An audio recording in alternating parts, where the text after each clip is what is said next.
Hey folks, welcome to your tech writing class. I'm Dr. C and I love teaching this class. So let's start by looking at the Canvas calendar home view, and then we'll look through the syllabus and alternative grading. So when you click on your home view, this is what you should see. You should see a getting started box, a professional development links box, and then you start getting into week 1, week 2, week 3, week 4. So I have a weekly view on Canvas.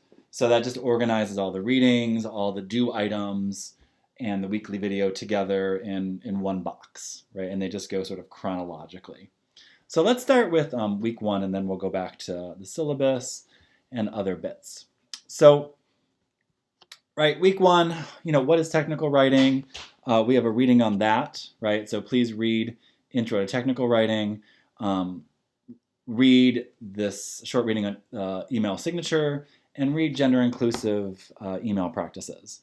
So all of our readings in any given week are going to help you with the discussions and your technical project for each week, right? So your technical challenge this week is I want you to send me a professional email, and I want you to try some new things. I want you to add a signature. I want you to try some of these suggestions in these readings. So let's break this down a little bit more, right? What is, Introduction to Technical Writing, right? This is a short read on, what are we doing here? And a lot of people define this differently. I think technical writing, quite simply, is simplifying the complex. Simplifying the complex. So technical writing is often, government, business, academic, professional writing, right? Really discipline specific, content heavy, and you're simplifying that for readers and for audiences. Coco, sorry, my dogs are going nuts. So you want, again, it's simplifying the complex, and you have a great example of this with the syllabus, right? Here's a document that's often has a lot of complex content, right?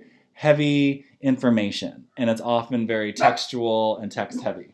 So you want to simplify the complex. And so I've put this into the format, right? The form of a newsletter, right? That's simplifying all of this complex information. Millions of Americans every day read newsletters. Houses of worship give these out. Schools give these out to parents. Businesses give these out to their workers. I can think of like the Twitter newsletter right now and what that's saying, right? So a newsletter is a very popular document, and they're sort of edited and rewritten, and they're sort of sent out every week. So I wanted to put the syllabus in that format, right, to simplify the complex, right? The complex being all this rich information that a syllabus normally holds. And knowing what I know, that studies show that many students don't read the syllabus. So I think that's a challenge for the syllabus, is to be put into a more friendly, accessible, open format. So, I could have given you a regular text-heavy syllabus. I took, 3 hours of my life, and I made it in this format. So tell me what you think, right? Starts with a nice snowy picture of South Campus. You get a legend over here that tells you where things are, the 3 most important things you need to know, right? It really breaks up information. Okay, so that's what I mean by the syllabus is a form of technical writing, right? Have I simplified the complex? Have I made this a document that you want to read, that you want to go through? So we'll come back to that in a second. So that's how I define technical writing, right? Government, business documents, professional, academic, workplace, simplifying complex communications. So this week, again, is all about email. You've got some great readings. I want you to send me an email, so click on our first due item. Everything for this class will be due Sunday night. So send me this email to my South Seattle email by Sunday night, okay? And I tell you what I'd like to go in there. You've got some readings embedded in there, and I will reply, right? This is going to be a conversation, right, where we can keep going. So that's due Sunday night. And what else is due? Oh, you also have a discussion due by Sunday night.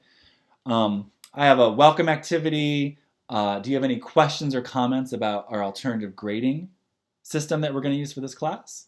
In your own words, what is technical writing? What kind of technical writing do you want to do for this class? So think of these discussions as brainstorms, right? And I also want you to respond to one other of your colleagues in this discussion. How do you think we should draft email correspondences to be more inclusive? What's an email signature? Why might you include one? What is CC BCC? BCC, right? Like blind carbon copy, carbon copy. When do you use that in an email, right? Why would you use that? I use that, right, when I want to sort of let my boss know, right? I include my boss on a CC, letting them know that, okay, I'm on this project, right? And I'm on it, but maybe some other of the people I'm working with, they're not getting their stuff done. So sometimes I'll use CC in that way, right? There's a lot of ways to use CC and BCC. BCC hides the email addresses of the group that you're sending to, so people can't see who's being emailed, right? So think of all the applications for BCC and CC. Okay, so those are just some of your readings and activities this week. Again, get these 2 items done by Sunday night. Next week, we start our big professional communication. We're going to be writing the personal statement for the South Seattle Foundation Scholarship. Okay, so again, we're going to simplify some complex information. Personal statement is a request for money, right? Here, I'm doing a scholarship application, right? What are my goals academically at college? What would this money help me do, right? What classes would it allow me to take? So we'll get there next week. You'll have another video next week about that. So lastly, let's take a look at the syllabus again really quickly. Just going through the syllabus. Okay, so here's my contact information. Here's a topical outline of just some of the stuff that we'll be doing in this class, right? Here's a little biography on me, if you care, right? Here's some of the stuff I've done, classes I've taught. Student success hours. Folks, I'm always available to meet via Zoom. Just send me some times. Always free, always available. And then I just sort of feature some of the great services that we have here at South, right, for professional development, like the Writing Center, or support services like the Veteran Center or the Dream Center, right? We have all these things at South just sort of waiting for you. Alternative grading, right? This is, right, South instructors, professors have a lot of ways that we grade. We're trying new things, labor-based grading, contract grading. Self-assessment sort of is the best of all worlds, right? It draws from all of those alternative grading systems. Think of it this way. Before the 40s and 50s, 1950s, there was no dominant grading system. And then the dominant grading system became traditional grading, right? I think we all know that. A, B, C, D, F. You get a quiz, you get one chance on the quiz. If you get a D, you can't revise it. That's traditional grading. You get one shot. Alternative grading is like, no, you can keep going, right? Revise. We want you to learn these skills. So why wouldn't, right, you keep working on an assignment, right, to learn the skills? So you have as many chances as you need. And with alternative grading, right, with self-assessment, I want you to evaluate yourself. This is a really useful skill, self-evaluation. So you'll look at your own learning, right? Have you learned? What did you learn? And then you'll cite and quote, right, your own technical projects. What did you learn, right? So it's sort of justifying or proving, right, your learning and your grade. And you will suggest your grade. I start with that, and that is self-assessment learning, right? Self-evaluation. It's a great alternative grading system, but let me know, right? It may not be for everybody. There's a discussion question about this. Do you agree with some of these researchers and scholars who write about alternative grading? They have a lot to say. What do you think about that? Do you agree, disagree, or both, or something different? So we have some readings on that, some project breakdown. We'll be doing a lot of different small projects in this class. from CV and resume to writing difficult emails like a resignation letter or a request for a pay increase.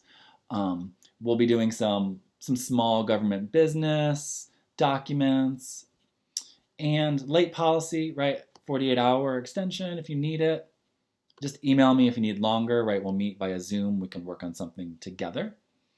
I sent you a welcome email about OER and ZTC, right? Zero text costs. This is, again, another movement in higher education. I hope it transforms higher education, college. I just have I have a lot of feelings and beliefs about the cost of textbooks in this country. So take a look at that. Coco, hun. Student support resources. Okay. And right, there's a lot of services here. Check them out. And appreciation message. So that all lives under syllabus, under getting started, alternative grading description for this class.